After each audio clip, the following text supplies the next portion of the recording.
Hello, welcome to Parenting Today. My name is Rebecca Mirore Mulure. Thank you so much for joining us. Now, today we are going to talk about old school versus new school parenting. The contemporary way of parenting is actually more open-minded. We are talking about gentle parenting. We are talking about conscious parenting, as opposed to the traditional way of parenting, which was more strict. I'd say like the discipline was stricter than what we have right now, and it had a lot of rules. But to help us talk about this are two guests on set. We have Shiko Soxi. Welcome to the show. Thank you. A mother of two. And we also have Jacinta Nje here, who's a mother of three. And she's also a grandma. I'm a grandmother of one, The a grandma. mother-in-law or in-law of two. Yes. Yes. So it's 5 children, and you're also a grandmother and, Yes. and a grandchild.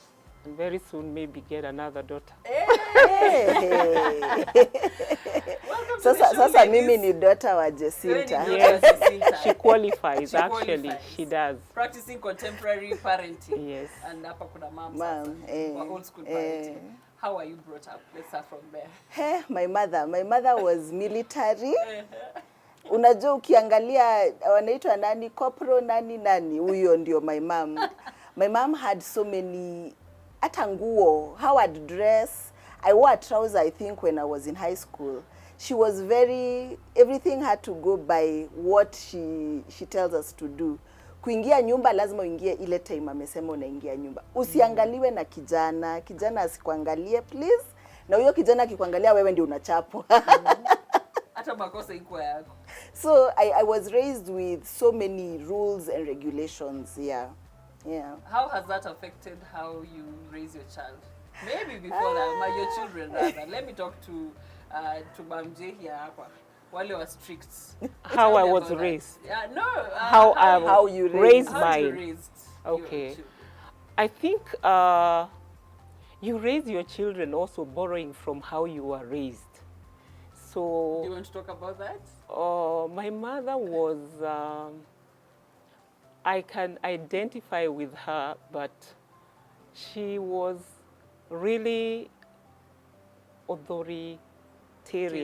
Yes. And you didn't ask questions. She looked at you and you knew what to do. The eyes on you. Yes, you would try to negotiate. There was no room for negotiation. That affected, of course, how I raised mine, but there was no way that was going to work. So in a way, I mixed being authoritative and authoritarian. But I believed that children needed to be given direction. I didn't have so much room of giving them opinions until they were a little bit older and went to a boarding school that was run by some American missionaries. And I had to really start changing. How you operating? Yes, now. because when they went to school, they had dorm parents, they talked and discussed rules. So that impacted my own style of parenting. Imposing the rules Yes. as opposed to discussing. Yes. them. I started now changing, and I would pick them from school and they would like, what's the program for the weekend? And I'm like, what are you talking about? I said the program, but they wanted us to do it together. So that impacted how I kind of changed. But nevertheless, I still remained very, Firm. yes, because I believe that even today, children need to be given direction. Exactly. Children need to have kind of mentors and people they look up to who show them the way, as opposed to looking up to their peers. Exactly. Let me go back to this modern parent. How did that influence how you started raising your children? How old are you two? My daughter is turning 9, my son is turning 7. And I found myself, I wouldn't say toning down kabisa, because I still believe how my mother raised me has brought me to where I am today. If it wasn't for that, I'm sure I grew up in Eastlands. If it wasn't for that, and mostly Eastlands, was generally grew up Eastlands, they were being beaten for looking for nini with makangas. So if I was not also put in my way, Yes. I would have ended up with like that, as in with makangas, not going to school and all those things. So I still believe the power and the authority comes from home. It should. And back then, you know, makangas were Hey. okay. Nowadays, at least they are very decent and whatnot. Back then it was a It was bad. Yes. So I still believe the authority should come from home. As in, my children should know stuff from me, not from outside. That's the first thing that I believe in. So I've toned down in terms of, I won't beat them because they ate at the neighbors, surely. I won't beat them over smaller things, but there are values that I have to reprimand. Maybe not necessarily beating with a stick, time out, you know, yeah? You and your gentle parenting. Yes. You and your gentle parenting. Yes. So time out, there are things we'll negotiate, no TV, no, if it's a tablet, no tablet at this time. So there are things that I will remove for the child to feel, hapo nilikosea, I will not do it again because I will miss out on my good things. Yeah. How do you think it's how different is it from how you are brought up, and what kind of impact do you think it's creating in your children as opposed to what was created with the authoritarian kind of parenting that you experienced? I feel, okay, in our time, even when a visitor came home, you would not engage the visitor. Yes. It's go, enda sasa wageni wamekuja. Hata usiangali, you know, I don't know if our parents thought tulikuwa tunataka chakula ya visitor. Me, I don't know what they were saying. So you'd be told go, because ni kama utakaa hapo uangalie wakikunywa chai yao, you know. But now when I look at my children, would be very bad manners. Yeah, now that was really horrible. But now when I look at my children, when a visitor comes, they will engage. So what's your name? Where do you live? Blah, blah, blah. They'll have a conversation.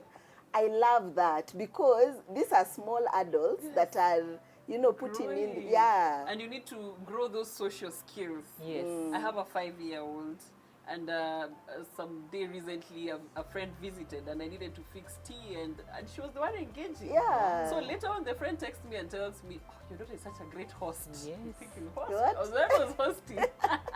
But when did we get there? Yeah, you know, yeah. where we now allow our children to actually interact with the visitors. What do you think of that kind of parenting? Is it lack of discipline, really? No, I don't think so. I think there's a lot we can borrow from the old and also intermix with the contemporary one today that works well. For instance, you know, a child was not allowed to think for themselves. They were not allowed to give an opinion, which is very, very important because these children, especially today, they're exposed to a lot of things. So when you engage them and you allow them to express themselves and to be heard, you will be able even to impart values in a better way. So I like that. I like that allowing children. Actually, we used to scatter when visitors came. We used to scatter because even the best food was given to the visitors. The Even best dishes cups and plates. were served for the visitors. But I think there's a lot of good. I like that, engaging the person, the child, not just seeing them, hearing them, you know, and allowing them to develop and to be confident and to know that they matter. So I think that is a very good aspect. Of course, I like what Shiko has said, things like screen time. Those are some of the things that we are really battling with, that they allowed so much freedom, which is not good. That is also impacting their social skills because they're interacting with gadgets. It is interfering even with their maybe health. Screen time before bedtime can cause the child to be very hyperactive and not sleep easily. So there is a lot of good that we can borrow from the old. Now, growing up, we had a lot of community around us. Yes. We'd have your neighbor's mother, like your neighbor correcting your child, as opposed to now, where we live in concrete jungles. We are sort of constrained. I don't know. We are restricted. Like we keep our kids in their houses a lot. If they're going to play outside, they have to be playing within your vicinity.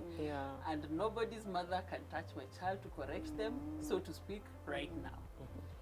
Tell me about that. What was the importance of community then in raising children?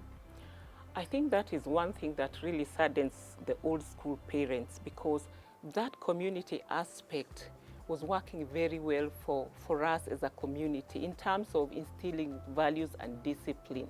Today, if I found a child I know outside misbehaving, I would not have the authority to speak to them or even to correct them, because they might go and tell their mother, and their mother will be like, all, you know, It's my child. that's my child, you have no business disciplining my child. But then when we walked around, even in my children's time, whatever you did and you saw your mother's friend, it's like seeing your mother. So you didn't want your mother or your mother's friend to see you doing something that is not appropriate. In terms of also safety, you know, today, you know, I see your daughter, your 5-year-old child maybe going somewhere. I'll not feel obligated to find out where they're going. Where Are do they you think we lost alone? it? Where, at what point did we lose that community? I think we want to be modern. We want to copy the Western world, but we can copy what is good and keep ours. I remember going to school, and this Canadian professor was here tutoring, and she was like, the African culture has such rich values. And she was actually telling us, where are you losing this? Because in terms of way of dressing, she was really saddened that we are copying all the wrong things. Talk about the sagging, all those things. So I think, in a way, of course, there is the technological era. It's opening up. People are able to do all these things on the internet, be exposed. A global village it's now. a global village. But I think we need to go back. We need to take a step back and look at what we have lost, see how we can regain it. That doesn't mean we don't have to copy the new. I mean, technology is good. It's helping us. You know, it's doing a lot good. But then it's also doing a lot of harm. A lot of harm. Yes. Back to you, Shiko. How has community, do you involve your children in community? Do you find that like one of the practices that you would have wanted to carry from back in our day to when now you're raising your children? Actually, I think I miss that a lot. Okay, miss now as an adult. I didn't miss it when I was a child. Yeah. Because my parents, where we were living, any parent who saw you doing something bad, they'd beat you, take you to your mother, and your mother will beat you. again. So when I was a child, I saw that as akia wa watu. You know, ni kama wananionea. But now looking at it now, and then it's like their time, everyone was speaking the same language. Mtoto hatakiwi kurudishia mtu mzima. They had like a They had the everything. same language. So Standardized. akinichapa, Standardized completely. akinichapa, when she comes and tells my mother, it will be a head. Bible inasema. Yes. But now, the challenge raising our children now in the community we are in, there are like two factors that play. Number one, I don't know the mental health of my neighbor. Yes, I can let you reprimand my child, but sijui uko wapi. I might let you beat my daughter, umchape umuue. That's number one. I don't know where you are. Number two, we do not speak the same language. There are things, like for me, when a child says hi to an adult, my African nini, the child should say hi to the adult. As in, si ati amuone tu na akae, you should say hi to the adult. But there are settings you'll be in, and your age mates will think, no, if a child doesn't feel like saying hi to the adult, it is fine. Space. Or if there's an adult standing and the child is sitting, it's fine. Let the those are things that now you battle with, because you're feeling, no, the child should stand up, the adult should sit. down. Yeah. Whoa. Yeah. What do you think of such? Because we have we have such contentions within us, because you want your child to grow up in a certain way, but right now we have predators, we have pedophiles. Like you do It's not not want like your your child to go time. say hi. Yes. You're going to go saying hi to everybody. So tell me about that. Yeah, of course, today, I think even me, I'm so careful today. In fact, I went to a supermarket with my granddaughter, and this lady was being extra friendly, and I was a little bit worried. So, of course, today you are careful. You don't want your child, you know, just saying hello to everybody. And you are doing it for a good reason. You don't know who is genuine, who is caring. You really don't know. We are a sick society. I want us to take a very short break. Then after that, we're going to delve deeper into that. Okay. After this very short break.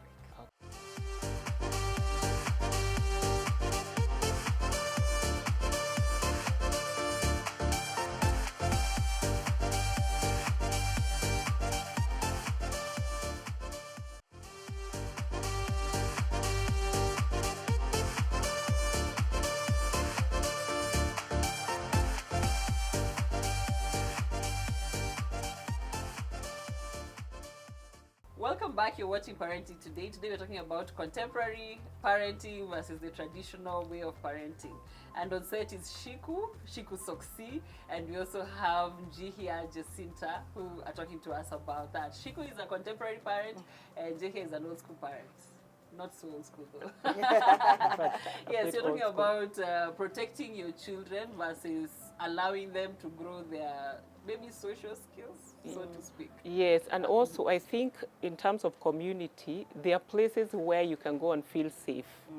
There are places where like you are maybe with your peers, with your friends, and they are playing, so you feel safe. So they can still develop their social skills that way, as opposed to just thinking they can go and talk to a stranger or, you know. Yes, and actually want us to emphasize that how can we still create community in this modern day and age without really having to have maybe a village set up or a place where we have other people who are familiar to us.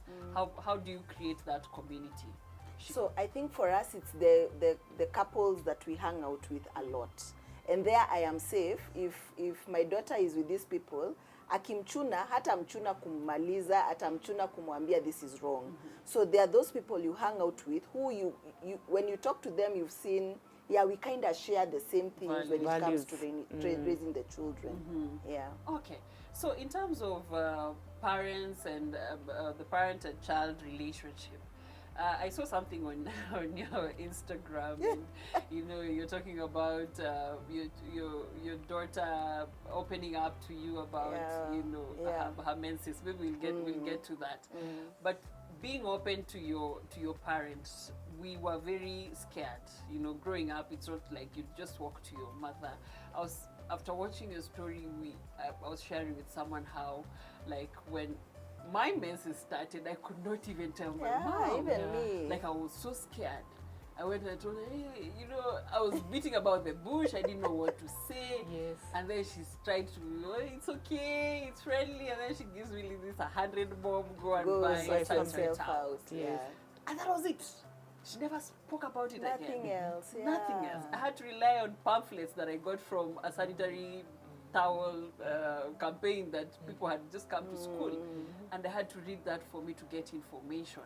Right now we don't have that. How important is it like to have? Okay, first of all, why were you so tough on your children, like that they could not even approach you?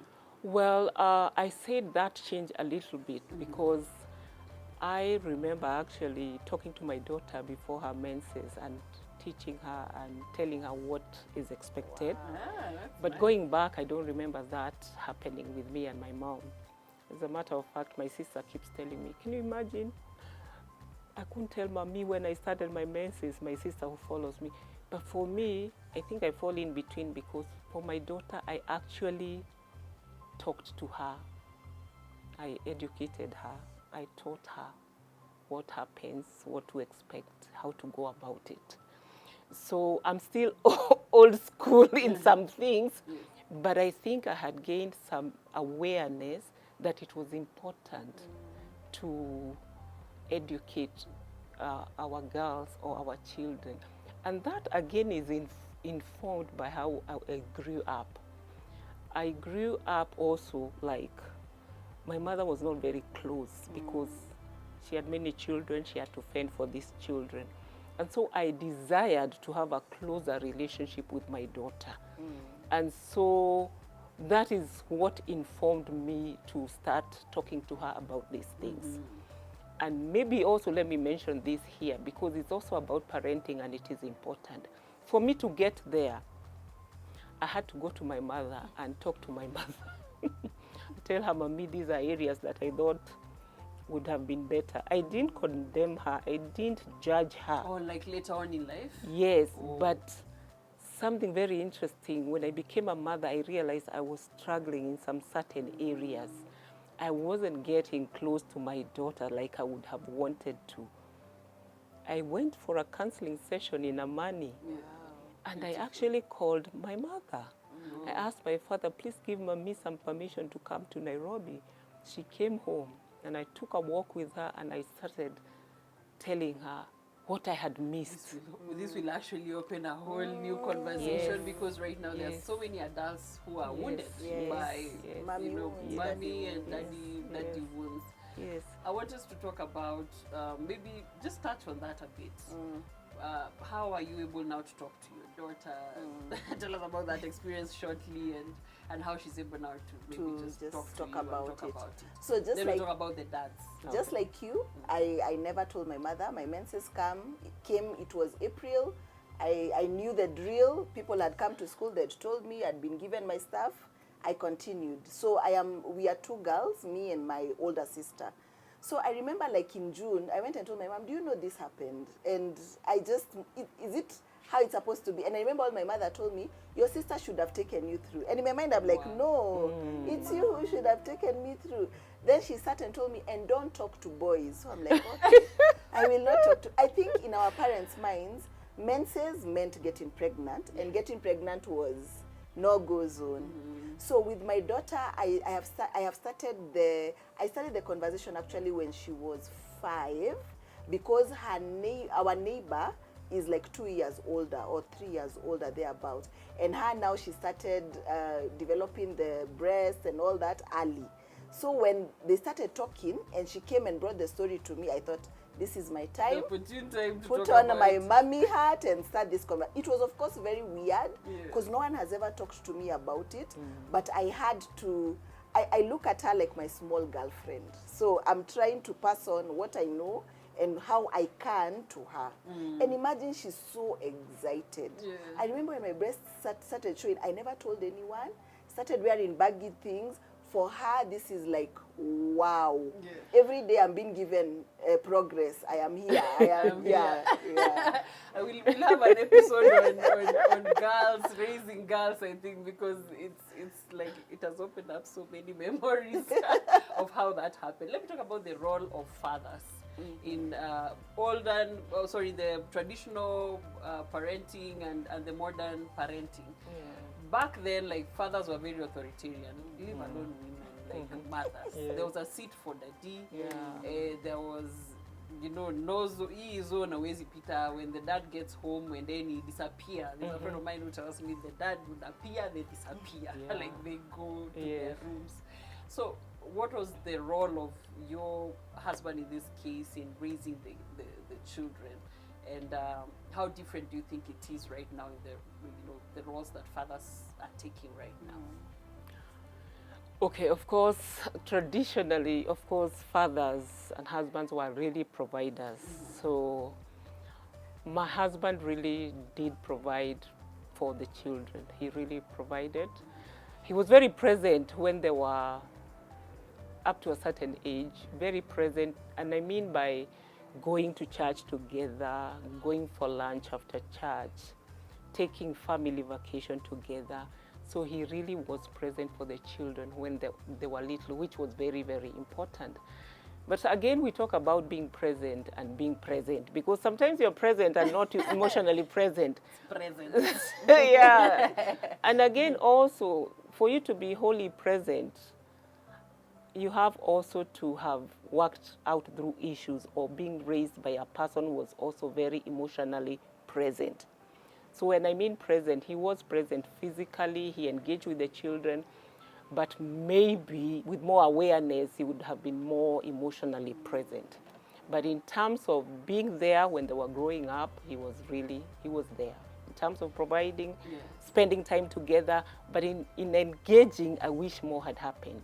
Yes. Wow, and I'm really Yes. impressed when I see men for clinic nowadays. Yeah. You know, taking kids for Changing clinic, diapers. changing diapers. That Yes. was unheard of. Yes. Clinics were for women. Yes. How has Mr. Soxy stepped up? No, even first let me mention my father, because I think my father was our savior.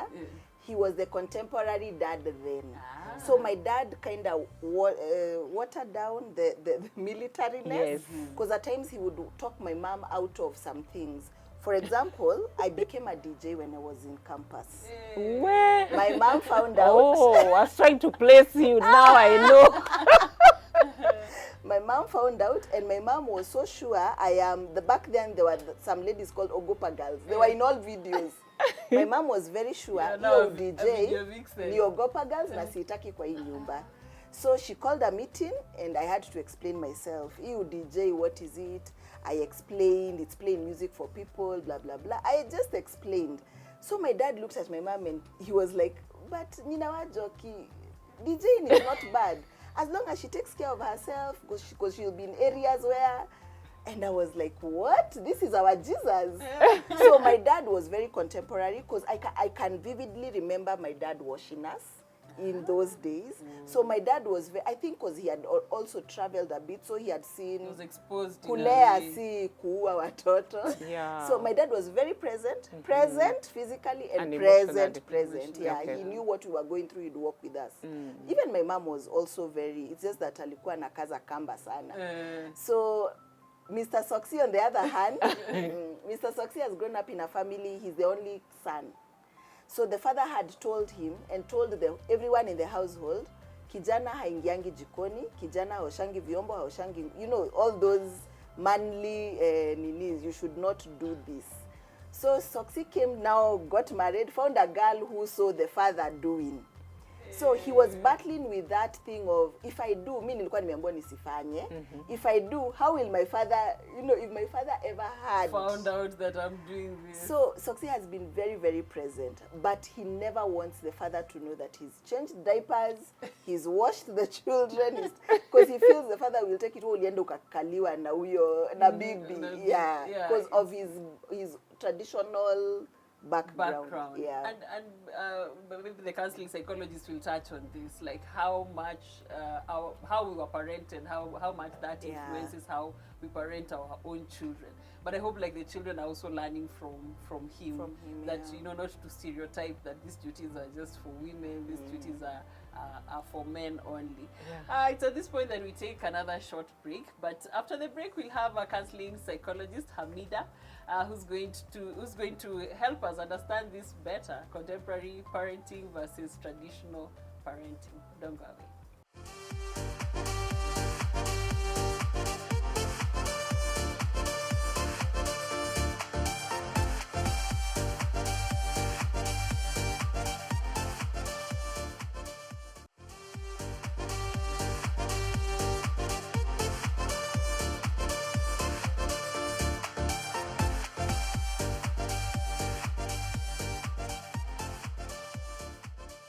Welcome back. You're watching Parenting Today. Today we are talking about modern parenting versus old school parenting. We have Shiko Soxy on set. We have Jacinta and Jay here on set. Shiko is a contemporary parent, and Jay here is an old school or not so old school parent. And now joining us right now is Hamida Ahmed, a counseling psychologist. Karibu sana. Asante sana, Becky. Yes. Thank you for the invitation. Thank you for being here. Yes. Now, the old school form of parenting, traditional form of parenting was Yeah. very strict, authoritarian. What are some of the advantages and disadvantages of this kind of parenting? Yeah, the authoritarian kind of parenting. Of course, the parent was present, at least physically, because they had to make sure that people toe the lines. So they had to be present. Physically, they were there, and children had guidelines. At least that is the advantage up to there. But of course, it comes with a lot of disadvantages as well. Yeah. Which are Can you some imagine? of the disadvantages?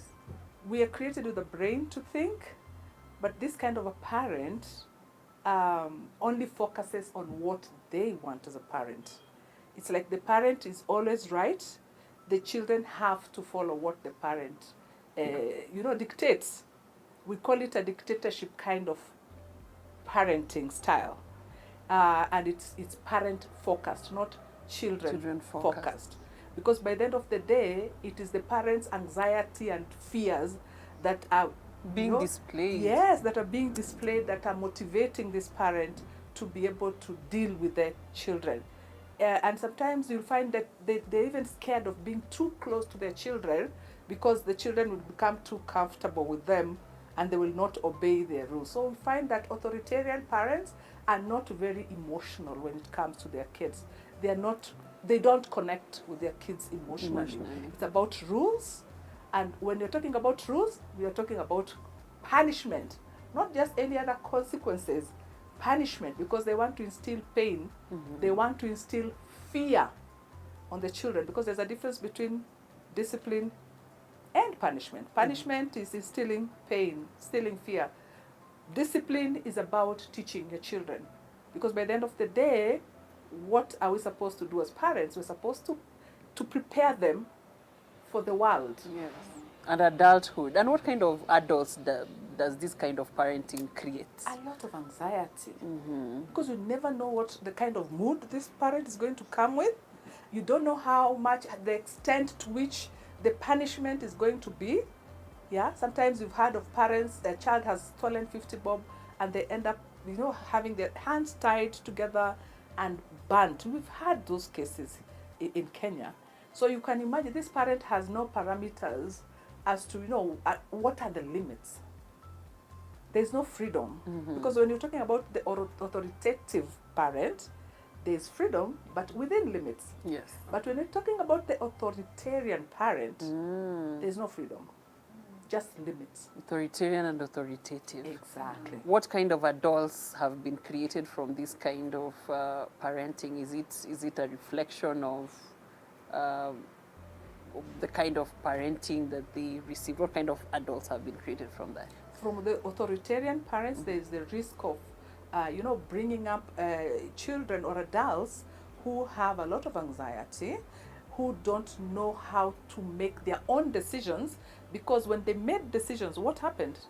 They were punished, especially when they made decisions that were deemed not okay by the authoritarian parents. Okay, some of them go out and they become very rebellious, and they have anger towards it. So they're angry and rebellious, and you're wondering why are they, it's like if it's going out or drinking, they are overdoing it because they were never given the opportunity to discuss, to explore, to share, what they think. There's nothing as beautiful as, listening to her and, having those conversations about, because children are not stupid. They're just little people. They have brains. They're able to reason. They know how to push the boundaries. But if they're not even allowed to push the boundaries, they're always following rules. So you find that they're all, sometimes even as adults, they're waiting for the other person to make their decision. Even in a marriage, for example, a woman waiting for the husband to say, okay, tunapika nini, or where do we invest? Because they are used to being led. Caged and led. Yeah. Which is very sad, because each one of us is an individual, which is such a beautiful thing. So you can imagine if you don't live to whatever it is that you are meant to be on this planet, because you were caged as a child and now you've grown up, you don't know how to free yourself. Of course, we have those ones. Or at some point now you're let go. Like, okay, at 18 now, go find yourself. Yeah, it's very confusing. It's like, okay, how do people go? Because I used to be told, step here, go there. But now I don't know, how do people go? I was never guided. And, they lose a lot of threats as well. Yes. Like, if you do this, I'm going to do this. Yeah. Let's talk about modern day parenting. Yeah. What is modern permissive? I don't know. Like contemporary parenting. Yeah. Is it too permissive? Are we spoiling our kids? Yeah, I mean, we have other ways of parenting. Of course, the authoritative one is the middle one, where there's a balance, yeah? But of course, we also have permissive parents, where, the parent, it's freestyle. the kids decide, okay, well, this is what we are eating today. Oh, we don't like eating this. Or, oh, this is our bedtime. This is not our bedtime. Etc, etc, which is, we call permissive parenting. I think I'm yeah? traditional. Yeah, just like, I'm listening to that like, you don't decide what is eaten in this house. And you will even make it. Nowadays, you hear of the free-range parenting. Ah. Which is, we need to just educate us. Free-range parenting, where parents are allowing kids to decide and make decisions and do all that. But of course, we have the other, when we are talking about contemporary parenting, we are also talking about the lawn mowers. You know what a lawnmower is? Ile ya kukata manyasi. We have parents who will not allow their children to face any obstacles. And we also have bulldozer parenting style, where parents will go to any extent to make sure that their children do not face any pain, any discomfort. It is very true. A very common one, the contemporary parenting, is a helicopter parenting, where we are constantly hovering, checking on them. We don't want them to get hurt. We don't, you know, if, for example, he forgets his school, his book in the house, I'll be the first one to get into the car and run and go and make sure that, no, talk to the teacher that, you know, it was just a mistake. No, we are over protecting. Yes. Helicopter an incident I did exactly that. Yes. Yes, and maybe you can share that. Where helicopter parenting is, you are hovering over the child, and it's about my own anxiety as a parent. Children are very free-spirited. They want to explore. That's how they were created. They want to explore. And even in Kiswahili, you'll hear, you know, mtoto akililia wewe mbefanya nini? Mpe. Wacha ajikate. Yeye mwenyewe, you know, natural consequences. I can see you taking a very deep breath. It's making me very uncomfortable. Yeah, it's because I making think you in some areas I'm traditional, in some area I'm that helicopter. Yeah, so when you're talking about the contemporary parenting, you know, like the old school parenting where, you know, things were, you just knew. Exactly. I want these two ladies to to engage you. Yeah. Do you have any questions or comments towards what she's talking about? I think just to add on to what she said, because I think when I'm raising my child, I usually say, let me magnify them to a 21-year-old. Yes. What kind of 21 or 18-year-old is she? Is she someone who sent to a government office, they will have to look for me? What if I'm not available at that time? So I usually look at instances in my life. For example, when I joined campus, my parents told me, si umeitwa campus, si unajua KU mahali iko, si unajua matatu mahali inachukuliwa, si uko na pepa zako, enda KU. It was a huge jungle for me. When I got there, it was very, very scary. But what did it do for me? I made friends. I knew where the faculties were. I understood the school better because now I'm interacting, I'm understanding. That's what it did to me. Yes, it was scary, and that is just life. Ukiitwa kazi mpya, the first day you're dreading, I don't know how my boss will be.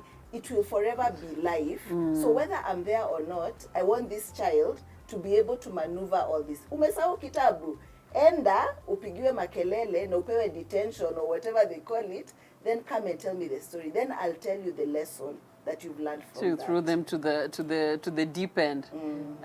On that, I remember getting my ID and the chief telling my mom, you don't need to take her around because she was taking me around. Yeah. Ati rudi nyumbani mama. Huyu mtoto ni mkubwa. Akona miaka 18 sasa. And I was so scared. Like unaniacha then. Yes. Askari wa chief. I don't know. Like I was so scared. Do you have any questions for her or any comments? Okay, I'm here as an old school parent, but I also happen to be a psychologist. So what I'm hearing her say is very true. Yeah. But I think what is important is that self-awareness. Because if we have no self-awareness, we keep repeating that which we saw our parents do. For instance, we used to argue with my mom because we would close school and she would tell us, you wake up, you do this, you do this, you do this, and then we would say, let us watch it tulale kidogo, we'll wake up and do the same thing. And she's like, no, you wake up, you do this. Routine. So my sisters and I, we used to say it's like, my parents would have been guilty of child labor. Yeah. We used to work so hard. But looking back, Yeah. there's so much those people did in terms of making us who we are. Yes, Yeah. and instilling a work And culture in instilling you, our like that hard culture. work. Yeah. And then also, where they goofed, where they erred, you need self-awareness. When I start doing something, why am I doing it? Is it because my mother did it? Do I continue doing that? Does it serve me now? You see? So what she's talking about is true. We need to know where we were, how we were parented, the impact it had on us. So that how are we parenting? Are we passing on the The same. good plus the bad, or are we passing Are we on saving? the good and then trying to see what didn't work and getting, you know, when you're triggered to behave a certain way, you're like, you catch yourself and you're like, Mommy used to shout like this, that's why I'm shouting. But it's not serving the purpose now. I don't have to shout, you know, I can talk, you know. Wow, Yeah. without, in a gentle way. Yes. Let's get, we cannot exhaust this. I want to get your final remarks on this. Modern or traditional parenting? I think we cannot have a blanket judgment on either of them. There are some beautiful lessons, beautiful ways that traditionally we were brought up, and there are amazing, you know, parenting styles that are currently there. So it's a matter of, you know, merging what works and what works for each family and what works for children, because children have different personalities as well. So we cannot just parent Blanket them the same way. We also have kids who are different disabilities. Some of them are very obvious, but others parents don't even know that their children are still struggling with this. Yeah, so it's our duty as parents to educate ourselves, to learn what really works with our children. But times have changed. We cannot parent the way we were parented. We just need to borrow what worked and add that on top of what we are doing. Of what we are doing. Yeah. That is so beautiful. Yeah. I hope we can have you back again on this, and I'll talk to the producer. Like we continue this conversation because I think it's a very long one. Thank you so much, ladies, for being on the show today. Thank you, Shiko. Thank you, Jacinta. Thank you, Hamida. It was great having you and having this very important conversation on contemporary versus traditional parenting. Thank you for watching the show. My name is Rebecca Mwiruri Mulure. Welcome to Tile and Carpet, where we deal with everything you would need at home, in the office, restaurant, and hotels. We offer solutions to all your needs. We have a wide range of roofing solutions, tiles, sanitary furnishing, and interiors. We have exquisite furniture, elaborate dining sets, and classic comfy beds. Our prices are affordable across board. Feel free to visit us in any of our different branches in Mombasa, Kisumu, and Nairobi. We also do site visits and offer clients with professional advice. You can reach us on this number for the site visit.